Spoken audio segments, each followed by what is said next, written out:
తాకట్టులో ఉన్న బంగారాన్ని విడిపించి ఆ రోజు ఆన్లైన్ రేటుకే మేము కొంటాం. Sharma gold company. Hello views, welcome to India's largest digital network Suman TV. ఈ రోజు మనతో ఉన్నారు మన ఫేవరెట్ అయిన బీవీఎస్ఆర్ రెడ్డి గారు. సార్తో మాట్లాడదాం. Hi sir. నమస్తే. ఎలా ఉన్నారు sir? Very fine. Wonderful sir. Sir, మనం ఉండే లైఫ్లో ముఖ్యంగా మన ఇల్లు అనేది మన జీవితాన్ని ఎక్కువగా డిసైడ్ చేస్తూ ఉంటుంది. మన చుట్టూ ఉండే వాతావరణం అదే కాబట్టి పాజిటివ్ ఎనర్జీ ఎంత ఎక్కువగా ఉంటే మనం అంత గొప్పగా లైఫ్లో రాణించవచ్చు. అది డబ్బు పరంగాను, ఆరోగ్యం పరంగాను, అలాగే సంబంధాల పరంగాను. అయితే దీనికి సంబంధించి వేదిక్ మహావాస్తు అని చెప్పేసి మీరు ప్రోగ్రామ్ రన్ చేస్తున్నారు కదా, దీని యొక్క ముఖ్య ఉద్దేశం ఏంటి? దీని ద్వారా జనాలు, ఆడియన్స్ ఏం నేర్చుకోవచ్చు అంటారు? Shiva Om. Welcome to my home lucky home and Vedic Mahavastu and mind money psychology. ఇక్కడ వాస్తు అన్నది ఏంటంటే వా అస్తు అని అంటే అది ఎక్కడ ఉంటే అక్కడ మంచి చేస్తుంది అనేది అర్థం.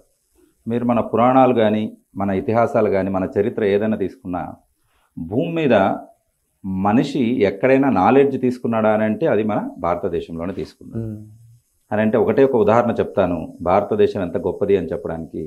వేరే యాజ్ రెడ్ ఇండియన్స్ అని అంటే మనం ఇప్పుడు అనుకున్న సోకాల్డ్ వెస్ట్రన్ కంట్రీస్ గొప్పగా ఇన్వెంటరీస్ ఉండే అమెరికాలో పళ్ళు తినడం చెట్టెక్కి, అలాగే పచ్చి మాంసం తినడం, ఈ రెండు తప్ప వేరేవి తెలియదు మనిషికి.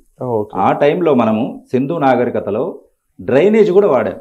అంటే మురుగు, మలమూత్రాదులు మురుగు పోవడానికి డ్రైనేజ్, నాట్ మామూలుది, అండర్ గ్రౌండ్ డ్రైనేజ్.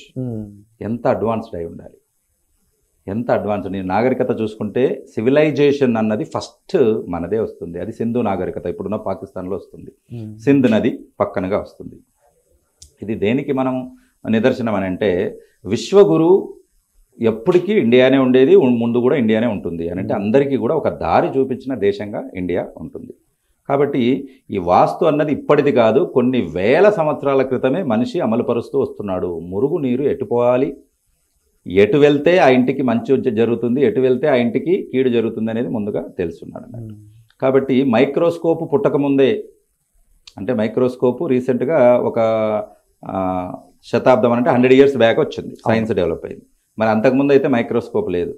కాబట్టి ఇప్పుడు మనం మైక్రోస్కోప్ చూశాక ఇంటి బయట కాళ్ళు కడుక్కోవాలి, ఇంటి బయట చేతులు హ్యాండ్ వాష్ చేసుకొని రండి, లేకపోతే కరోనా వస్తుందని ఎప్పుడు చెప్తున్నాం. కానీ మీకు బాగా గుర్తుంటే పాతకాలంలో ఎవరైనా ఇంటికి వస్తానే చెమ్ముతో ఎదురు వెళ్ళేవాళ్ళు, ఇచ్చి కాళ్ళు చేతులు మొహము కడుక్కోమనేవాళ్ళు. ఇంకా ఏదైనా మనము అశుభ కార్యక్రమాలకి అంటే చావుకు కానీ వేదానికి వెళ్తే స్నానం బయట ఉప్పు నీళ్లతో చేసి లోపలికి వచ్చేవాళ్ళు. సముద్ర స్నానం మాట. ఉప్పు నీళ్ళు అంటే ఏంటండి? యాంటీవైరల్. ఇప్పుడు సైంటిస్టులు చెప్తున్నారు ఉప్పు నీళ్ళతో స్నానం చేయండి అని చెప్పేసి. సో ఈ నాలెడ్జ్ అనేది అఖండమైన నాలెడ్జ్ మన పూర్వీకుల ముందే ఉంది. ఆ నాలెడ్జ్లో ఒక భాగమే వాస్తు. ఇది సపరేట్గా చూస్తుంటారు అందరూ, సపరేట్గా కాదు. మనకి ఏవైతే పంచవేదాలు ఏవైతే మనం ఉన్నాయో ఈ వేదాల్లో నుంచే మనం తీసుకున్నదే వాస్తు అన్నట్టు. ఈ వాస్తుకు మనకు ప్రధానమైనటువంటి అంశం ఏంటి అని అంటే 5 పంచభూతాలు ప్లస్ నవగ్రహాలు, తర్వాత 45 మంది వాస్తు దేవతలు, ఇవన్నీ కూడుకున్నదే వాస్తు. అందరూ చాలా తక్కువగా చేస్తారు, ఏముందండి ఈస్ట్ వెస్ట్ నార్త్ సౌత్ ఏది అని చెప్పేసి. కానీ అలా కాదు. అది పైపైన చూసినప్పుడే మనం ఒక్కొక్క లేయర్ తీసుకుంటూ వెళ్ళే కొద్దీ మనకు ఇంకా ఇంకా ఇంకా మనకు తెలుస్తూనే ఉంటుంది. కాబట్టి మనం ఎప్పుడు కూడా నిత్య విద్యార్థి మాదిరే ఉండాలి. అంటే ఎప్పుడు కొత్తదనం నేర్చుకుంటూనే ఉండాలి. ఎప్పుడు కూడా ఎండ్ పాయింట్ అని ఉండదు విజ్ఞానానికి. ఇప్పటికీ కూడా ఎండ్ పాయింట్ అనేది ఉండదు. సో ఇంకొక భారతదేశం గురించి గొప్పగా చెప్పుకోవాల్సినది ఏంటంటే రసజ్ఞానము. మనకు రసాయన పట్టికలో ఎలిమెంట్స్లో మనకు 106 ఎలిమెంట్స్ ఉంటాయి. మనం హైడ్రోజన్, హీలియం, లిథియం, బెరీలియం ఇలా చూసుకుంటాం కదా, అలా ఉంటాయి. అందులో మనము గోల్డ్ ఏదైతే ఆరం అంటాం కదా, దానికి పక్కగానే ఐరన్ ఉంటుంది.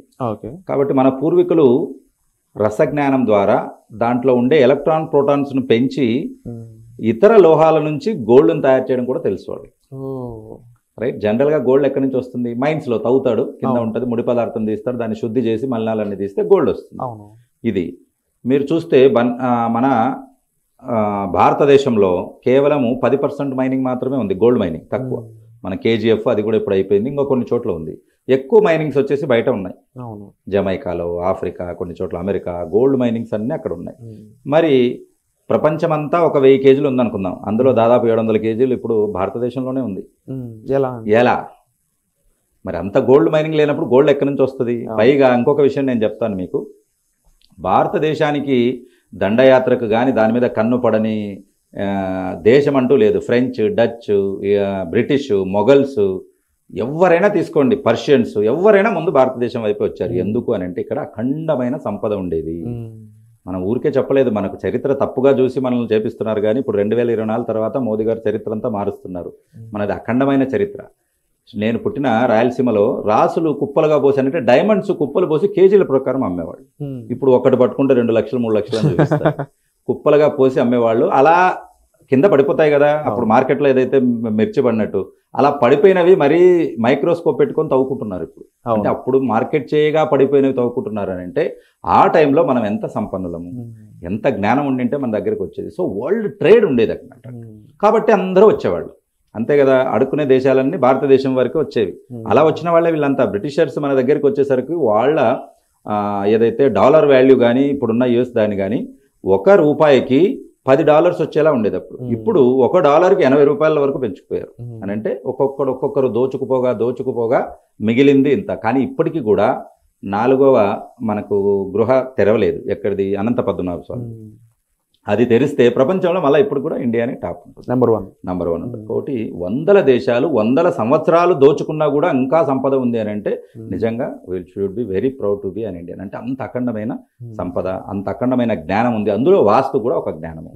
ఏం చెప్తుంది వాస్తు అని అంటే, మనము ఇల్లు ఎటు కట్టుకుంటాం, ప్లేస్ ఎటు కట్టుకుంటాం, భూమి మీదనే కదా కట్టుకునేది. కాబట్టి ఆ తీసుకునేటప్పుడే ఎటువంటి స్థలాలు తీసుకోవాలి, ఏ వైపుకు ఏముండి తీసుకోవాలి, ఏ వైపుకు డోర్ ఉంటే మనకు అనుకూలంగా వస్తుంది, ఎందుకు నైరుతిలో మనము గుంతలు పెట్టుకోకూడదు, ఈశాన్యం వైపు పెట్టుకోవాలి. నైరుతి పవనాలు అని అంటాం. అంటే మనకు నైరుతిలో ఏముంటుంది? కేరళ ఉంటుంది. ఫస్ట్ రెయిన్ మాన్సూన్ అటాక్ ఎక్కడ వస్తుంది?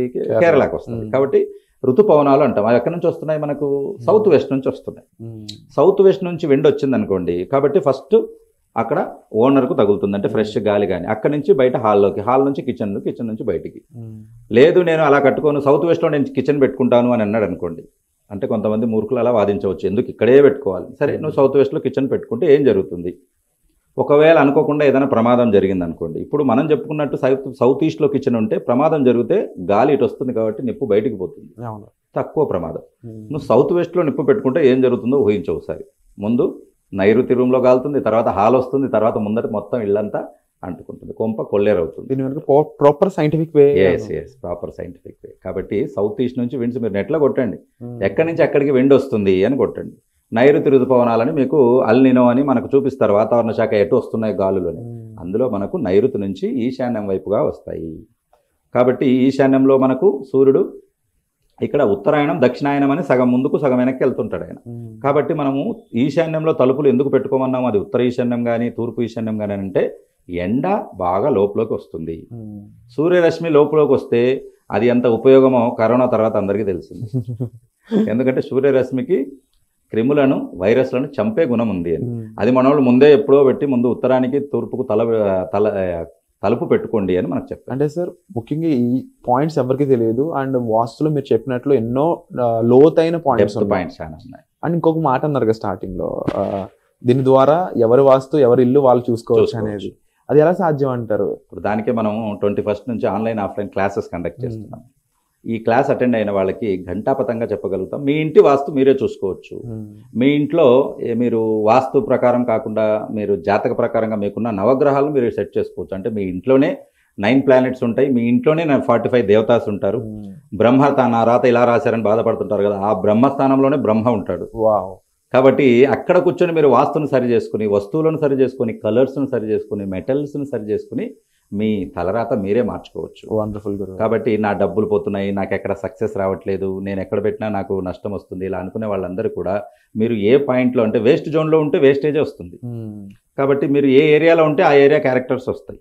సైన్స్ ఏం చెప్తుంది? సబ్కాన్షియస్ మైండ్, మన ఇండ్లు మన సబ్కాన్షియస్ మైండ్ అన్నట్టు.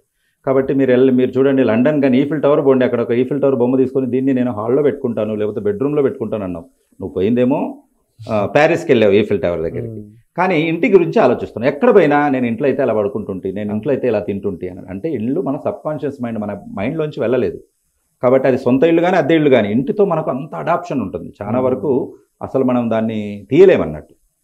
అటువంటి ఇంటిని మనం పాజిటివ్గా మలుచుకుంటే మనకు పాజిటివ్ వైబ్స్ వస్తాయి. Wonderful sir. అండ్ మీరు చెప్పిన విధంగా నెగిటివ్ ఎనర్జీని తీసేయడానికి సంబంధించిన ఆ వాస్తు టెక్నిక్స్ అయి ఉండొచ్చు, ఆ నాలెడ్జ్ అయి ఉండొచ్చు, దీన్ని ఒక ప్రోగ్రామ్ ద్వారా, ఒక క్లాస్, ఒక వర్క్షాప్ ద్వారా మీరు జనాలకి ఇవ్వడం అనేది చాలా మందికి ఉపయోగపడుతుంది సార్. అండ్ తప్పకుండా మీరు ఈ వర్క్షాప్స్కి అటెండ్ అవ్వాలి అనుకున్నట్లయితే 21st ఏప్రిల్న ఇది ఆన్లైన్లోను అలాగే ఆఫ్లైన్లోను హైదరాబాద్లో నిర్వహించడం జరుగుతుంది అనమాట. సో దీనికి సంబంధించిన వివరాల కోసం మీరు డిస్ప్లే అవుతున్న నెంబర్స్ కాల్ చేసి మీరు ఇమీడియట్గా సార్ యొక్క టీంని అయితే కన్సల్ట్ చేయొచ్చు. సో దీనికి సంబంధించి ఎటువంటి డౌట్స్ ఉన్నా సరే కామెంట్ చేయడం మర్చిపోవద్దు. And wonderful information sir. Thank you so much. Sure.